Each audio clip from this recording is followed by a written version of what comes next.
Mr. President, the Honorable William Samoei Arap Ruto, Prime Minister Raila Odinga, both co-principals of the NADCO process. Ladies and gentlemen, I didn't find it easy to come in here this morning for various reasons, one of which was the barricading of the route to KICC. But I must thank the organizers for having brought it to KICC, because if it was a State House, Mr. President, it would even have been a little harder. The reason is simple. Our country is at a crossroads.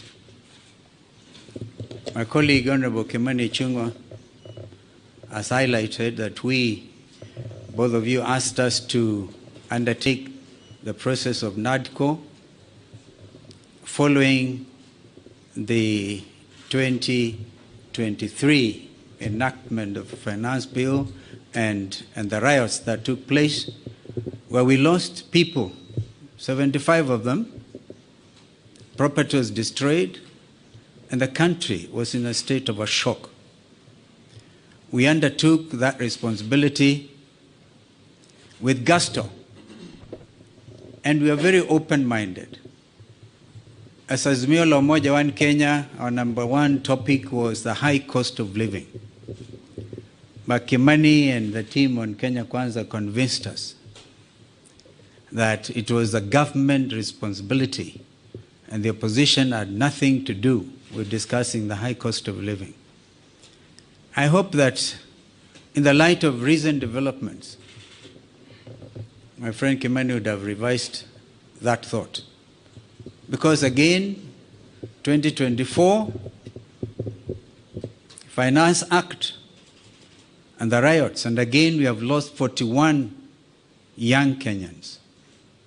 This time they came in the form of Gen Z, but they are Kenyans.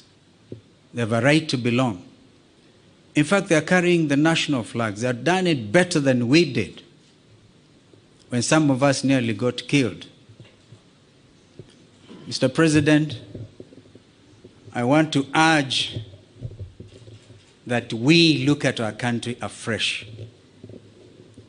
There's no way we can wish away the Gen Z revolution.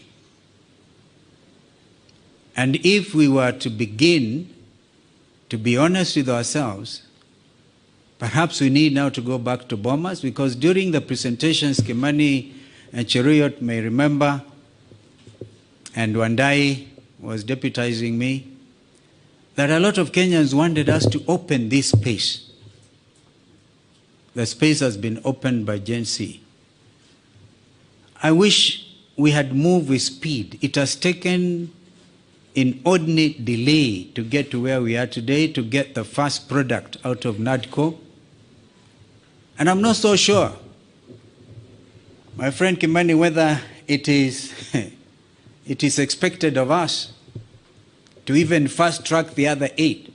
They have to be juxtaposed by the reality of the country and this new revolt. If we are not careful, all of us will get thrown out by the Gen Zs, because they say we have come of age. You say that we are leaders of tomorrow, we are leaders now. We can't wish them away. Therefore, I want to urge that we now look at the whole thing. For example, we have now set up the process of nominating new commissioners. We made it very clear that both you, Mr. President, and Mr. Raila Odinga, the Prime Minister, will have to agree on, perhaps most importantly, on who becomes the chair of the new IEBC. That principle of consultation was inbuilt, and I thank my colleagues because we didn't have to struggle much to agree. But now is the time. The country is at a crossroads.